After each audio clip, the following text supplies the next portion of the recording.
मोदी सरकार के दूसरे कार्यकाल का तीसरा बजट सोमवार को पेश हो गया। वित्त मंत्री निर्मला सीतारमण ने देश का आम बजट पेश किया।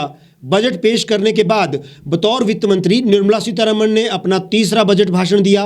कोरोना महामारी के बीच ये पहला बजट है, तो वहीं 1952 के बाद सबसे खराब अर्थव्यवस्था की छाया में भी ये पहला बजट है। वित्त मंत्री निर्मला सीतारमण केंद्रीय बजट 2021-22 पेश कर रही हैं। इससे पहले वित्त मंत्री निर्मला सीतारमण और वित्त राज्य मंत्री अनुराग ठाकुर ने राष्ट्रपति भवन जाकर राष्ट्रपति से बजट पेश करने की अनुमति भी ली।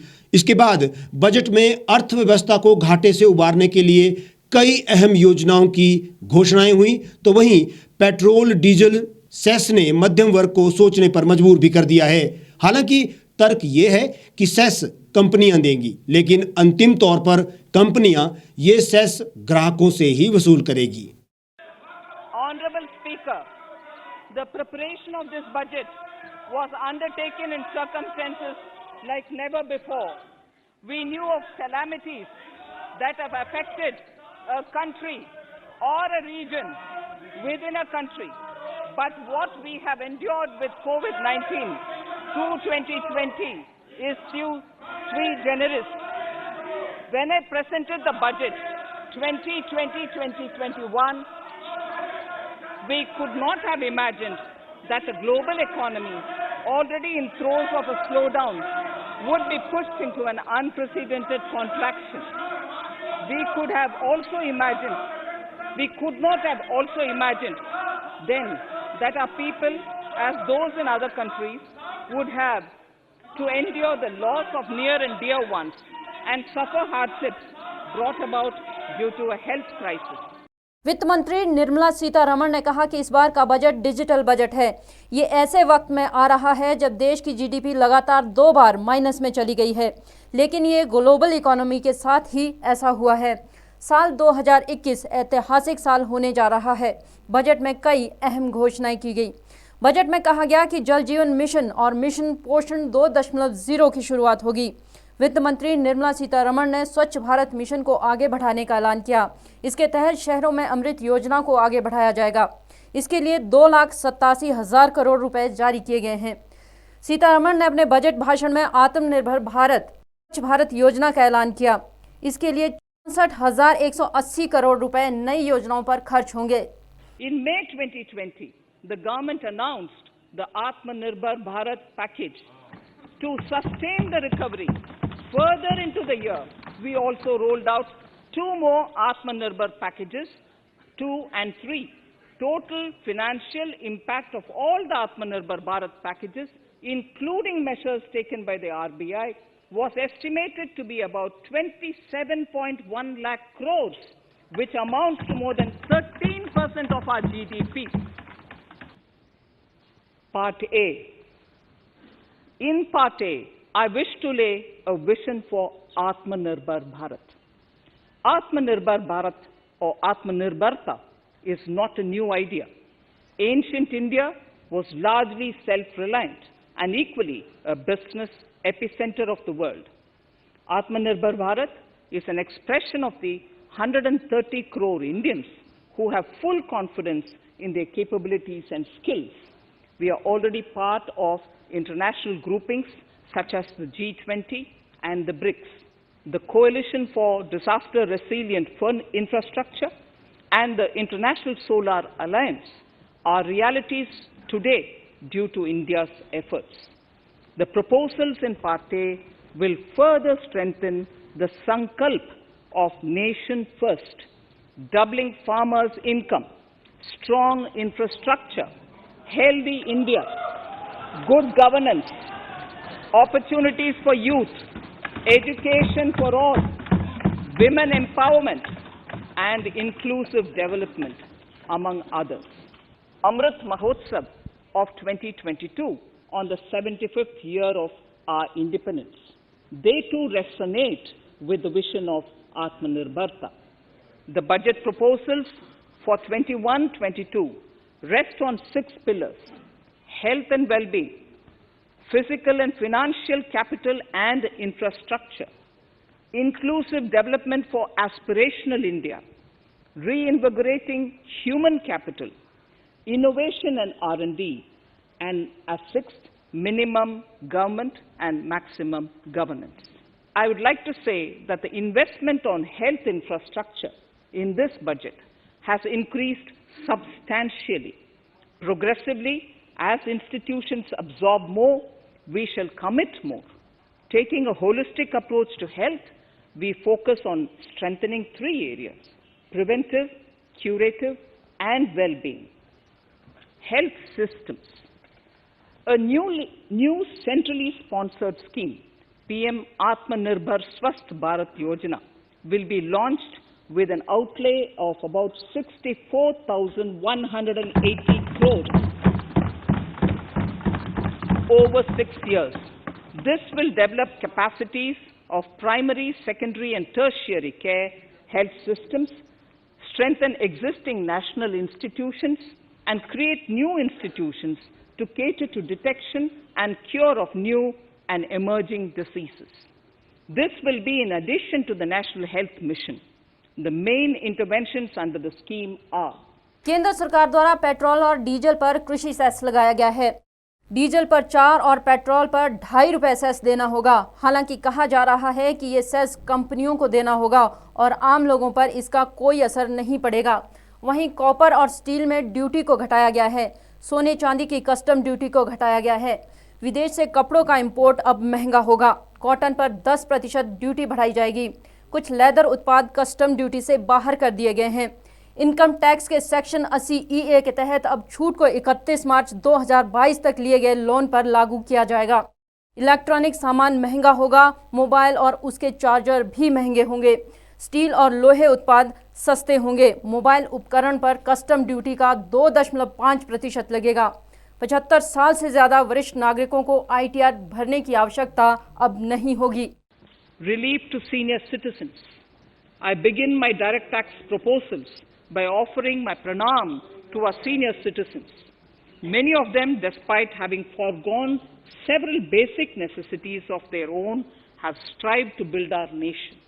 Now in the 75th year of independence of our country, when we continue our endeavor with renewed vigor, we shall reduce compliance burden on our senior citizens who are 75 years of age and above. For senior citizens who only have pension and interest income, I propose exemption from filing their income tax returns.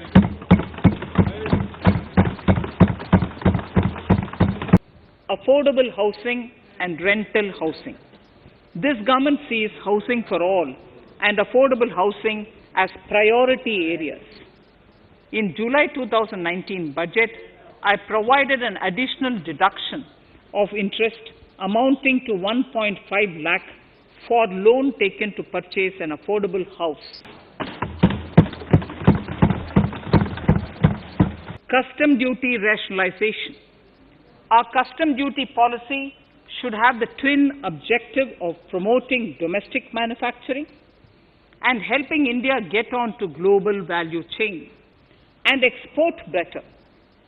The thrust now has to be on easy access to raw materials and exports of value-added products. Electronic and mobile phone industry. Domestic electronic manufacturing has grown rapidly. We are now exporting items like mobiles and chargers. For greater domestic value addition, we are withdrawing a few exemptions on part of chargers and sub-parts of mobiles. Further, some parts of mobiles will move from nil rate to a moderate 2.5%. Budget में कोविड-19 vaccine के लिए 35,000 करोड़ रुपए का प्रावधान किया गया है। Mumbai Kanyakumari economic corridor का ऐलान हुआ है। केरल में भी 65,000 करोड़ रुपए के नेशनल हाईवे बनाए जाएंगे। पश्चिम बंगाल में भी कोलकाता सिलीगुड़ी के लिए भी नेशनल हाईवे प्रोजेक्ट का ऐलान किया गया है। अगले साल 8,500 किलोमीटर के रोड प्रोजेक्ट तैयार होंगे। न्यू स्पेस इंडिया लिमिटेड इस बार PSLV CS-51 को लॉन्च करेगा। गगनयान मिशन का मानव रहित पहला लॉन्च इसी साल दिसंबर में होगा। इसके अलावा 100 नए सैनिक स्कूल खोलने और अगली जनगणना की प्रक्रिया डिजिटल करने, प्रवासी मजदूरों के लिए पोर्टल बनाने, 7 साल में किसानों से खरीद दुगनी करने समेत जम्मू कश्मीर में गैस पाइपलाइन शुरू करने और 2023 तक नई रेलवे प्रणाली बनाने समेत कई बड़ी घोषणा इस बजट में की गई है।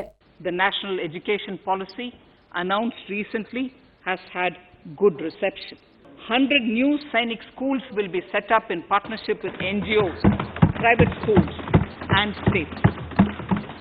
For accessible higher education in Ladakh, I propose to set up a central university in Leh. Scheduled caste and scheduled tribes welfare. We have set ourselves a target of establishing 750 Eklavya model residential schools in our tribal areas. I propose to increase the unit cost of each such school from 20 crores, which is what it is now, to 38 crores, and for hilly and difficult areas to 48 crores. This would help creating robust infrastructure facilities for our tribal students. We have revamped the post-matric scholarship scheme for the welfare of scheduled caste students. We have launched the One Nation, One Ration Card scheme through which beneficiaries can claim their rations anywhere in the country. इधर हिमाचल के मुख्यमंत्री जयराम ठाकुर ने budget की सराहना करते हुए इस budget को आम जन के हित में बताया है। मैं सबसे पहले तो आदरणीय प्रधानमंत्री जी को बधाई देता हूं, वित्त मंत्री निर्मला सीतारमण जी को और राज्य वित्त मंत्री श्री अनुराग ठाकुर जी को भी बहुत बहुत बधाई देता हूं। कोविड के इतने बड़े संकट के बावजूद भी एक बहुत ही बेहतरीन बजट आज भारत का लोकसभा में प्रस्तुत हुआ है और विषम परिस्थितियों में भी यह बजट जो है एक महत्वाकांक्षी बजट, समावेशी और जहां हर क्षेत्र के लिए विकास की नई उम्मीद का ठोस आधार दिया गया। और सबसे बड़ी बात तो यह है कि बजट प्रस्तुत होने के तुरंत पश्चात जिस बजट का सीधा इम्पैक्ट जो सेंसेक्स पर पड़ता है उसमें एकदम उछाल आया है, तेजी आई है और थोड़ी नहीं वो बहुत बड़ी लगभग 2000 पॉइंट्स की जो है एकदम तेजी सेंसेक्स में देखी गई है। वो एक सीधा सा एक संदेश देता है कि यह बजट स्वागत योग्य है और इस बजट से देश को एक बहुत बड़ी विकास की एक उम्मीद जो है वो साकार होने जा रही है। और मैं इस बात को भी कह सकता हूं कि भारत का यह बजट आत्म विश्वास के साथ भरा हुआ बजट है। अगर हम इस बात को लेकर के कहें कि आने वाले समय में भी एक बहुत बड़ी उम्मीद इस देश को इस बजट से हुई है और यह भी माना जा रहा है कि IMF में जो हमारा GDP का जो ग्रोथ का आने वाले समय में 11.5% जो है उसमें ग्रोथ की जो है वो उम्मीद की जा रही है, जो कि आजाद भारत के इतिहास में शायद सबसे बड़ी ग्रोथ होगी। बजट 2021-22 का जो हमारे समक्ष प्रस्तुत किया, मैं हिमाचल प्रदेश सरकार की ओर से, हिमाचल प्रदेश की जनता की ओर से इस बजट का अभिनंदन करता हूं और स्वागत करता हूं।